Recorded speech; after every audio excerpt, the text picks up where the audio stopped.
Hello and welcome back to Pulp Kitchen. Hello. This is an episode that's going to be a review of the Netflix Lena Dunham series, Too Much, with also a few emails read out as well, because we've had a lot of emails into the show recently. A lot of them have been about specific movies like Superman and Fantastic Four. These are going to be more general movie emails to talk about. Can I just say, yes, I love this year that we record so much content outside. Yes. And for those of you watching, you can tell when we're outside versus when we're inside. But I like to think that outside of a few bird noises, a lot of people just listen to this show and they don't actually know that we're outside. And I'd say it's a decent amount of episodes now. We're just straight up outside, especially now it's the summer. And I'm here for it. It's handy to be lit by nature. Yes. Oh, it's the giant ball of fire in the sky. It's convenient, but also nature will change and the sun will go down and it'll go behind a cloud, which does also affect us. But do you remember we did that one episode in Primrose Hill? Yes. Because the weather was good. Yes. And we got bagels and ice cream. So yes. we just had a nice time. But it was like, it actually ended up being one of our highest ever performing episodes. Not because it was outside, just because it was purely, I think it was a very sort of like catchy title. And I like the idea that there are many people who just turned that episode on and were like, oh, it's a podcast that films outdoors only. And they don't know us as having been an indoor podcast. I'm rambling. I just like that we're outdoors. I like that we've got the opportunity to go outside as well, and also because, especially when we're working in the summer, it's nice to be cooler. But speaking of, a show that we do outside is Double Take, which you guys should go and check out on our Patreon. It's our Patreon exclusive news show where we sit down once a week and go through all the daily news. And speaking of Patreon, Pulp Kitchen podcast at 200 is happening. I hope you guys have seen the announcements on our Patreon and on our social media and on the previous episodes before. You and I are doing our first ever live show at the Leicester Square Theatre on Wednesday, the 8th of October, in celebration of 200 episodes. It's our first ever live recording. We're both really, really excited. Tickets are going to be available for everyone on the 30th of July, which is a Wednesday. But if you subscribe to our Patreon, you can get access 2 days early. So if you want to come and see us live in London, go and check out the link on all of our social media. And if you're listening to this in a few weeks hence, and that date has already passed, get on and see if you can get tickets. See if you can See if you can get them. We'll keep making episodes and update on whether or not it's sold out. But by all means, go and check out that link. It'll be so much fun. George, over to you. Over to me with a review of Too Much. So Too Much is a new 10-part Netflix series from Lena Dunham, actually created by Lena Dunham and her husband, Louis Felber. Lena Dunham, most famous as being the actor, writer, creator of Girls, which was one of the most seminal TV series of the past 10 years, the 2010s, from 2012 to 2017. It was I was a big fan of it. I watched it a lot. Gave us Adam Driver. And it gave us Adam Driver and actually had some just wonderful moments and was a huge part of kind of like pop culture. And I really just have seen, since this show's been promoted, like loads of great clips of great monologues and character moments from Girls. And I'm getting the bug to want to go and finish it because I sort of did 2 seasons, enjoyed it, never went back. Had heard like prickly things about the later seasons, so in my mind I'd parked it as like, is it worth going through? But I am now convinced that I should just go and finish it. This is also where I say I got into it with I only got into Girls at first because a girl I fancied really liked it. Nice. And I was like, and then I was like, oh wow, Shoshana's a really interesting character here. Oh wow, what's going to happen with Molly? No.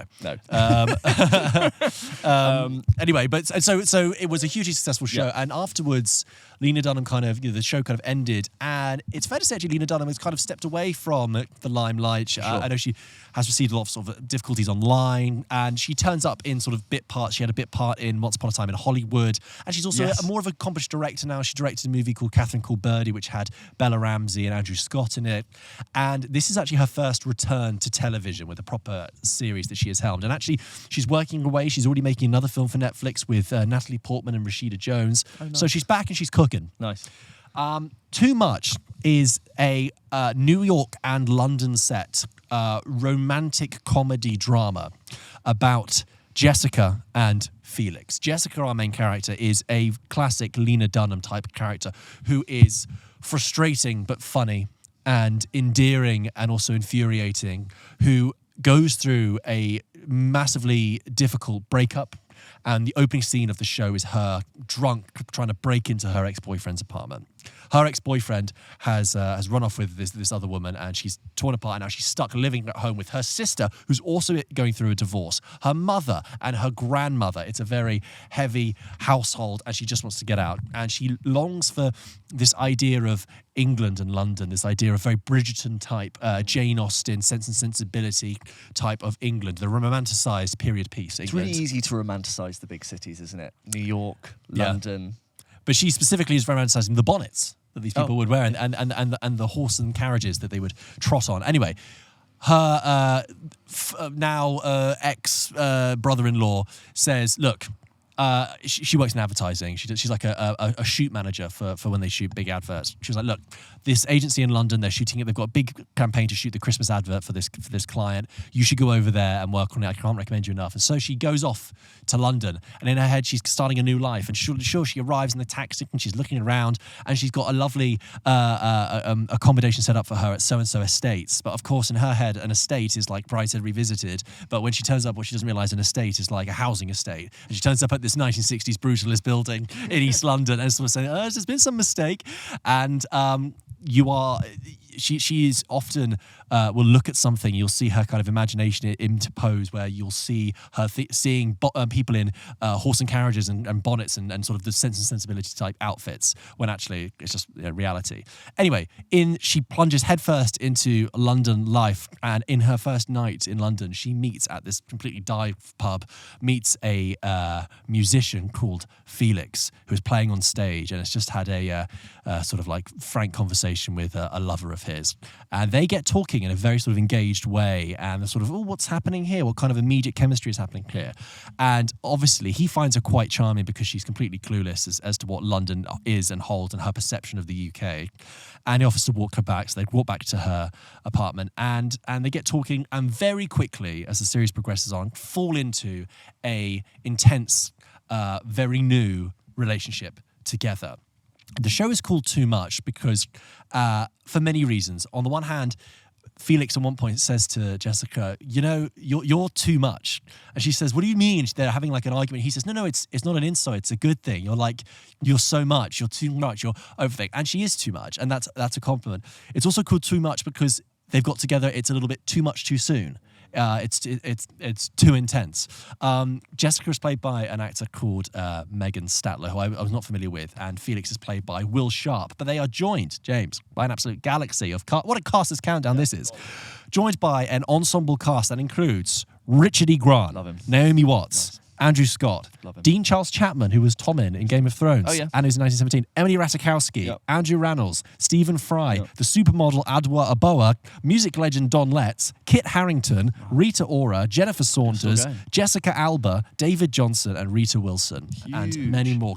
And She seems quite, Lena Dunham seems quite well connected, and I bet I think she can she's draw in well some great connected, talent. well respected, And well respected, Yeah. you're right. Yeah, which And makes someone well She uses the Taylor Swift song in this, and I'm like, I bet it's because I you bet and she Taylor are called friends. her up. I said, Called her up. Tay, I want to use one of your tracks. So where to begin with this? I would say that in terms of the writing, you know what? Just actually, on the whole, I really, really enjoyed this show. I really liked it. And as someone who was a fan of Lena Dunham in the past, I was immediately like, I've really missed you. I've really missed your signature writing, your wit, your observations. And there are times in this TV show where it is really well observed pieces of really well observed moments of love and intimacy and relationships, but also really incredibly witty dialogue and also physical comedy. You know, it's all there. I think it really delivers the contrast in UK and US cultures in a way that does not feel surface level and cliched and obvious. I really think you can hold up the first episode of this show and the first episode of Ted Lasso as an example of just a speeding motorbike nearby. Hold up these two episodes as a comparison point about how to capture and how not to capture the difference. The first episode of Ted Lasso, they like land, go straight to Tower Bridge, and then they're immediately in Richmond. In this, you really do feel this is a believable London and that it is a place where pubs have blocked toilets and broken toilet seats. Yeah. I think. If you excuse me, just while I scroll down through my notes. And for example, like the observations and the difference in the culture are funny and well observed. There's a moment at like a very coked up party where they have an argument where she says, you know, why does no fucking building in London have air conditioning? And the other person retorts is like, that's because we have buildings that have history and culture. We can't just put fucking central air conditioning in it. And that's really, really funny. And just in general, the writing I just like really enjoyed. I was like, oh yes, Lena Dunham, welcome back. And Lena Dunham actually plays Jessica's sister in this. I think in terms of the characters, what I like about Jessica is that yes, she is too much. And yes, she is all the things I said at the beginning and frustrating, but, you know, funny and endearing, but infuriating. But also, like, she's not a train wreck. She's actually good at her job and she is confident. And although in social situations, she might be at odds with the people there, but she is her own person. And I think it's nice that I think the train wreck girl in her late 20s, 30s had become a bit of a cliche. Yeah. And I think I'd seen it before. And I know that kind of like is a thing that can be very... it could be quite endearing to people who also feel like their life isn't together, and it's a great basis for comedy. But it's like it's nice that it's not just that. There's more to it. And I would say as the series progresses, you really get to know sort of the history of both the characters a lot more, and it becomes a lot deeper and darker. And you know, you're aware that this relationship that she was leaving in New York is there's a lot more to it than you were first told. Will Sharp as Felix is amazing. Actually, Will Sharp, I think, is the standout of this. We know Will Sharp from The White Lotus, from A Real Pain, and he's also an accomplished writer as well. But he is in this now. Like, when I next see him in something, I will struggle not to see Felix. I've been continually impressed by Will Sharp and everything I've seen him in, and I'm sort of like he's really getting a lot of buzz from us. I think the way he is this character in this is so effortless and cool and nonchalant, but not detached in a way that it's like he's a character in the way he breathes. Like he's just got that kind of I'm kind of cool, but I'm not. He's not a cliche at all. He's just so switched on. I always really remember in season 2 of White Lotus how I really believed him as a character, and his character felt very realistic, and he never overact, and I was like, he's a good actor. It's doing very little but doing it very well. And also like in A Real Pain, he has the comedy chops to like play that role, and I just think continue to be very impressed by Mr. Sharp. And then we saw him at an event once, and he was dressed kind of like in a kimono. He just looked really cool. And he's cool in this as well, and he's got great hair, and he's just a fantastic actor. And that's why the show works initially, because you've got this really interesting chemistry and dynamic at its heart, and that's really well explored. And like in the third episode, there's this one where they kind of stay up all night talking to each other, and the hours get later and later and later, and she keeps wanting to go to bed, but before you know it, they're eating again, and they're watching something. And that was like so well observed. It kind of felt like Anna and I watched it, and we kind of felt it afterwards, like on our skin, as if we had been having that conversation with them ourselves. I love that. And we really felt closely intimate and attached. And it was also, I think the way this show like observes intimacy and sex feels very kind of, it's in a way that Girls did. I've kind of missed that. It's just like very ready and immediate and passionate and believable and kind of clumsy and fumbly and just there. I think there are the ensemble cast of all the characters I mentioned are great, and I've got like a Star Wars scroll of things to read here, and I'm just kind of jumping around because it's at the edge of my vision here. I mean, I suppose if I could talk about like any minor gripes I have, is that the show is called Too Much, and there are times when indeed it is a bit too much. There are a few too many characters. There are a few too many offshoots. Not every theme needs to be explored in every single character for me to understand that is the theme of what is happening. Like overly written, maybe. Yeah, just like, okay, so because that character's going through that means this character over here is doing this. Can I just ask, how many episodes duration? About 37 minutes per episode. And how many? 10. Okay, great. And we've talked about this. Like, you don't really get many 10-episode seasons. It's often eight and fewer. And you know what? 37 episodes, 37-minute episodes. That's a doable amount. Nice. That's a nice, very amount. Watchable. I think it's like some are like 30, and maybe one is like 44, which is very non-linear TV New World streaming length. It's like the episode will be as long as I need it to be. There's also this really bizarre thing, and I was talking to Talia, your other half, about this just before we started recording, where the whole series is quite good and quite solid, but there is just one episode which completely sticks out and does not work, which is an episode later on when they both go to a wedding. And it's just one of those things where tonally it's very different. The kind of the antics that happen are at odds with the show. The kind of whole setup of the kind of wedding this is and the kind of wealth and portrayal of this wedding doesn't marry very well. It comes after an episode that is very frank about Felix and his relationship with his family. That's really interesting, and it just does not work. It does that really annoying thing where there's a wedding and there are characters there who have been in the show, which serves the episode very well. But I'm thinking, why the hell are you at this wedding? You don't know these people. You have no connection to these people. And I'm thinking, why would you be there? Someone's it really like, threw us get off. them in there. Yeah. There's also a couple of times, like, I say it's like overstuffed full of characters. I really think like Lena Dunham was afraid to kill her darlings and like loved her characters too much. And there's like a few people that Felix has 3 female friends called Polly. They're all called Polly, the 3 Pollys. And they keep returning to these characters in a way that I almost feel like the show wants you to like them, but they are really horrible people. And they actually like close one of the arcs with one of them quite well in one of the episodes, and then they keep coming back. And the way they kind of shoot them and frame them, I'm like, are you expecting us to be like, oh yeah, they're kind of like the fun, quirky friends? I'm like, no, they're horrible. Right. They're really mean people. But I really enjoyed it. I think it's one of the more enjoyable TV series I've watched this year. I really like consumed it. And James, actually, something you will respect, which is that it concludes. It ends. It finishes, and we go, yeah, that's done. They've shut the book on that one. We love a limited series. A limited series it is indeed, and that's fine. Some stories are done. Yeah. So I thought it was refreshing and funny and moving and different, and I think.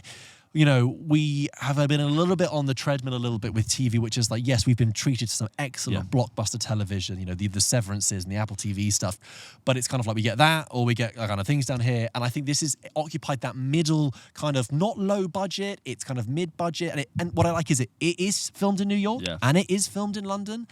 And I've missed that. So I really enjoy it and I really rate it. I feel like our relationship with television is becoming like how most people's relationship is with films. They'll watch 5 to 10 big films in the cinema a year. Yeah. And then they'll be like, oh yeah, like I saw loads of big films. Whereas you and I, we have like our real event shows, like whether it's a Severance or like a House of the Dragon. We have our Succession. We go like, oh yeah, like, I watched that, but like I cannot possibly keep up. Yes, you're right. We're not just going to turn up necessarily for everything that ever comes out. But yeah, as and when it takes our interest, we will jump into the world of television. So just a thumbs up there, and it's one of those things that again, I think I said this. I actually can't remember what did I say this about. Thank you very much. When that film came out, Leave the World Behind, right? Yeah. On Netflix, I said this is in a way the kind of film Netflix should be making. Yes. And I feel like with this is the kind of show Netflix should be making. Mid-budget.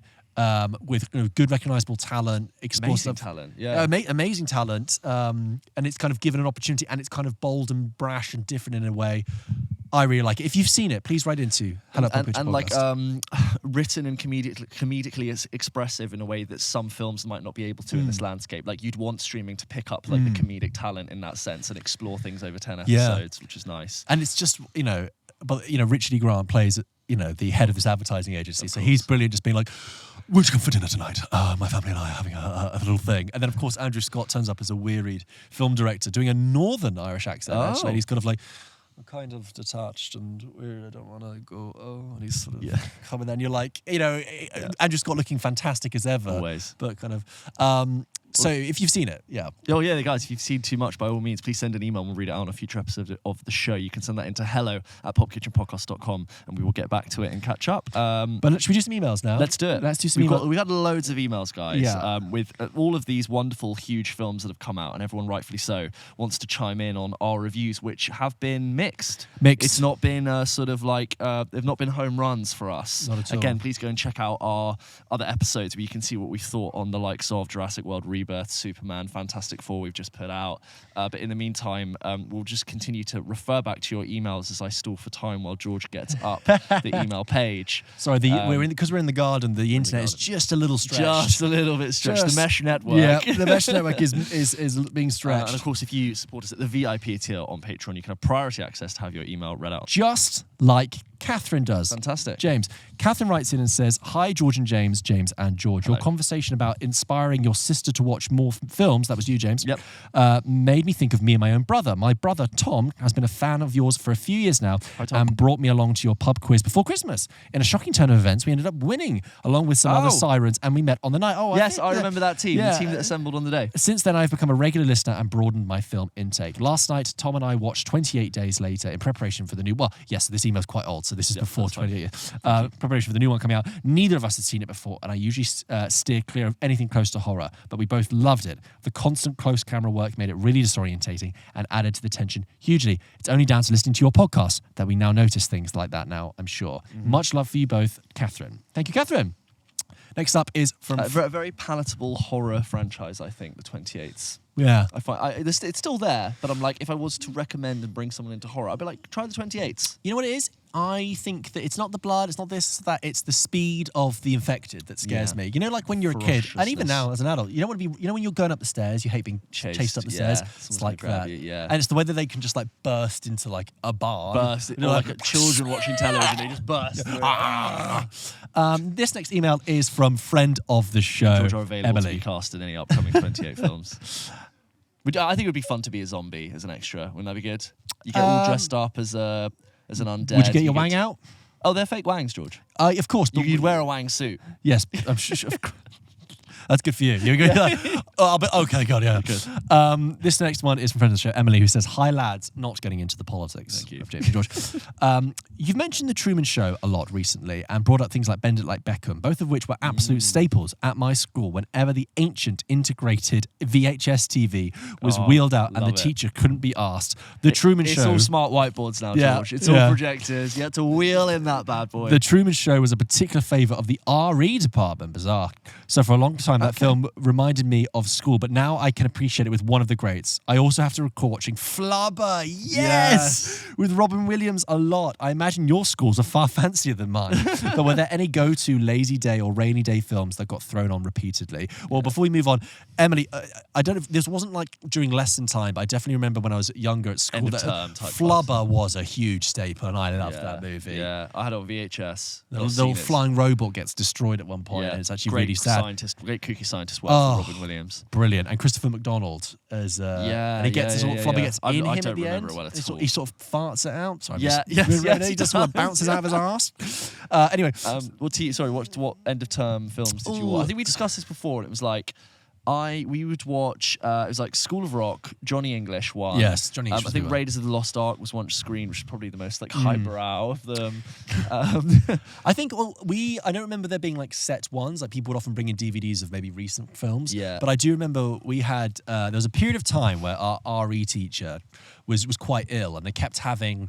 Before they could even get a substitute teacher, they have to get other cover from other teachers to cover the lesson, right? And then eventually when the cover teacher came, like there was a bit of time. So we're talking maybe like 2-3 weeks, actually, of sort of chaos. And we were watching Gandhi at the time. I don't know if you ever watched Richard Attenborough's Gandhi, which is like 3.5 hours long. And basically, we would watch it whenever the next teacher would come along. They'd be like, right, you're watching Gandhi, are you? Have you finished Gandhi? And we would always just go, no, we just got up to the salt marches. And that would mean they would always wind back. So we watched Gandhi for about 5 weeks. I was going to say, like, when most, as part of the curriculum, not like an end of term treat, like the most films I watched was in English literature stuff and for drama. And for English lit, I told you we did Bram Stoker's Dracula, which is the worst Keanu Reeves performance ever. We also did, what was the other ones we did for English? Oh, we did Room with a View. Oh, right, yeah. Which is brilliant, with very young Helena Bonham Carter in it.